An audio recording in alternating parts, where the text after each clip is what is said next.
Muy buenos días. En primer lugar, darles una calurosa bienvenida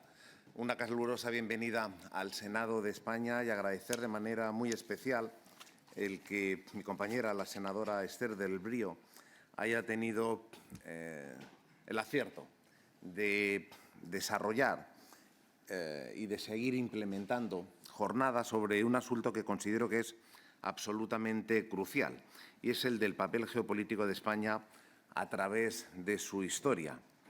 Agradecer, por supuesto, al vicerrector de la Real Academia de la Historia, Luis Alberto de Cuenca, su presencia, a los senadores, a las senadoras, a los ponentes, a los moderadores, a los asistentes, muchos de ellos también de una enorme juventud, iba a decir corta edad, pero la corta edad se cura con el paso del tiempo. Pero la juventud es algo que merece la pena, aprovechar. Por supuesto, también a los medios de comunicación. Y, como decía en mis breves palabras de introducción, agradecer la oportunidad que me brindan. ¿Arranco yo?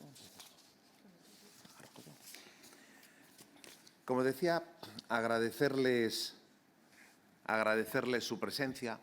Haré una breve introducción. A continuación cederé la palabra a la senadora Esther del Brío y vuelvo a reiterar, porque creo que merece la pena incidir en las cosas que son muy importantes, y es el incidir, el analizar, el poner en valor, el rememorar cuál ha sido el papel geopolítico de España a través de su historia. Dar la bienvenida, lo indicaba anteriormente, a los alumnos del bachillerato del Colegio Maestro Ávila de Salamanca, además que este año celebra su 50 aniversario. Enhorabuena. El Senado ha sido, es, y confío que lo será, un actor determinante en la historia de nuestro país. Sin ir más lejos, este edificio donde nos encontramos ha sido la sede de la Cámara Alta en los últimos 2 siglos. Esa es la unidad de medida del tiempo del Senado, los siglos. El Real Estatuto de 1834 creó el estamento de próceres, origen de lo que en años posteriores se transformaría en el Senado, una Cámara que continuó vigente hasta la dictadura de Primo de Rivera en el 1923 y luego volvió a funcionar con la instauración de la democracia. Por tanto, el Senado ha sido testigo de lo que ha sucedido en la historia política de nuestro país en los últimos 190 años. En ese periodo, el Senado ha conocido seis constituciones: la de 1837, la de 1845, la de 1869, 1876, 1931 y 1978, lo cual pone de manifiesto nuestro claro compromiso constitucional como la nación que somos. Y también ha transitado por 5 diferentes reinados: el de Isabel II, el de Alfonso XII, el de Alfonso XIII, el de Juan Carlos I y, en la actualidad, el de Su Majestad el Rey Felipe VI, además de una regencia y de otros periodos políticos. Por esta Cámara han pasado algunas de las más grandes figuras de la ciencia, de la cultura o de la literatura española, europea y mundial, como Santiago Ramón y Cajal, Premio Nobel de Medicina y senador en el periodo comprendido entre el 1908 y 1923. Con respecto a su patrimonio, cuenta con una colección artística, literaria y pictórica de un altísimo nivel, que además he comentado a la senadora que, si tienen ustedes oportunidad, disfruten, porque francamente merece la pena. Por citar tan solo algunos de los ejemplos de la obra pictórica, los cuadros más antiguos con los que cuenta el Senado son 28 retratos de cuerpo entero de los maestres de campo del siglo XVII, que se pueden identificar en los pasillos del edificio antiguo, del edificio Palacio, así como cuadros que representan a 2 sultanes situados en la Sala de las Comunidades Autónomas, el sultán Solimán y el sultán Tashi Moratán. Aunque uno de los cuadros posiblemente más significativos y representativos en la rendición de Granada, pintado por el magistral Francisco de Pradilla, es una de las señas de identidad de esta casa. Todos los que hemos estudiado en la EGB hubo un momento que pensábamos que se encontraba en el Museo del Prado. Error. Se encuentra en el Senado de España.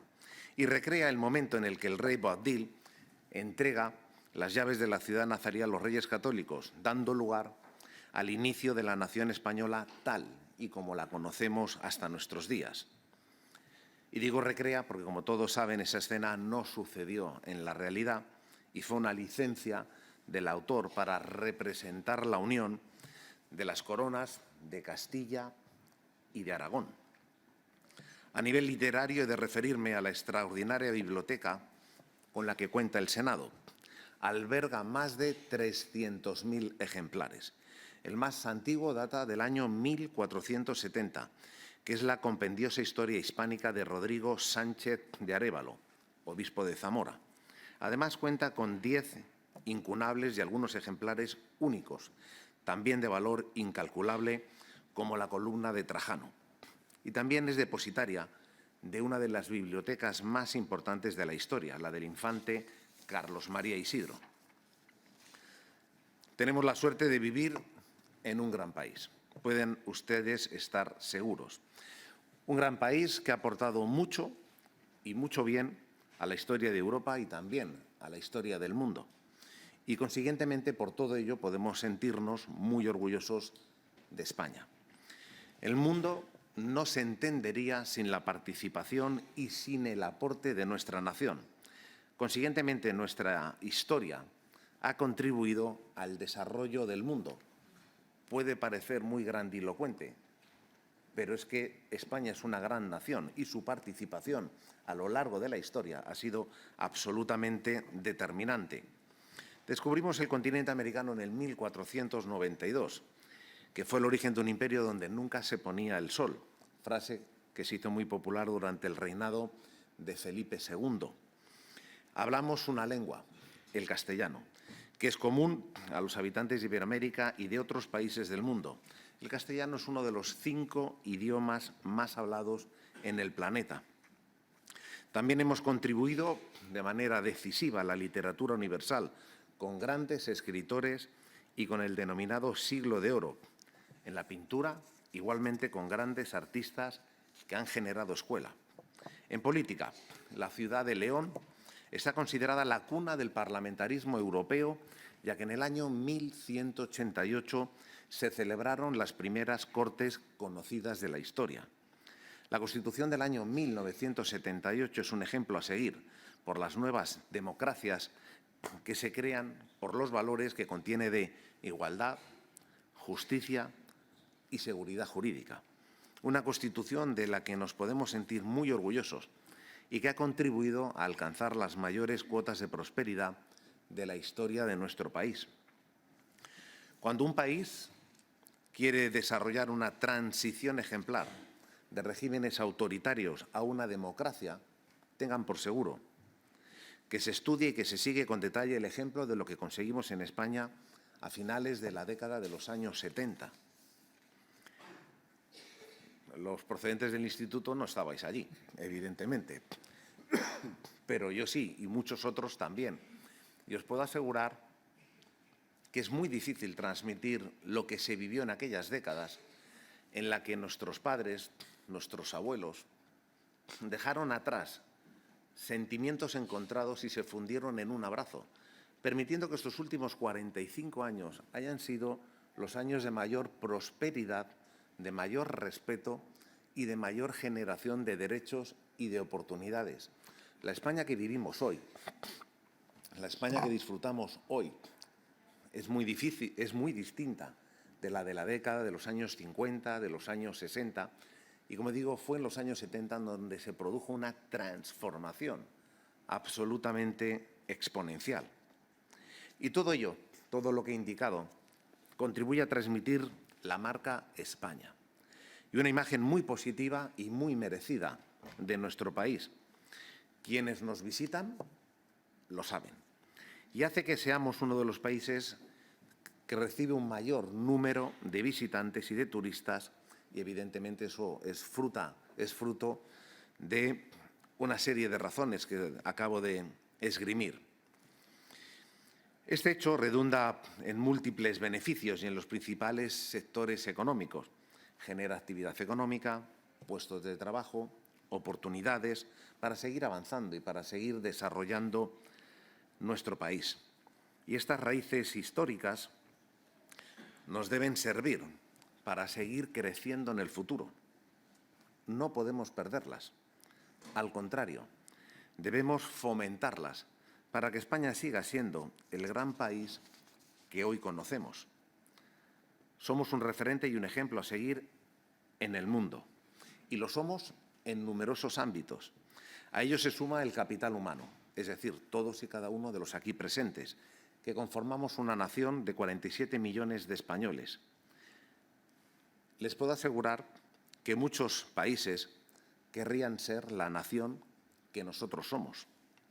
Por todo ello, por lo que he mencionado, más todo lo que no he podido hacer mención por una cuestión de disponibilidad o gestión del tiempo, considero imprescindible que se debe conocer en profundidad la historia de España, los hitos, los avances, los logros, algún error también, indudablemente, y sirva también algún error para evitar cometerlo y volver a tropezar en la misma piedra.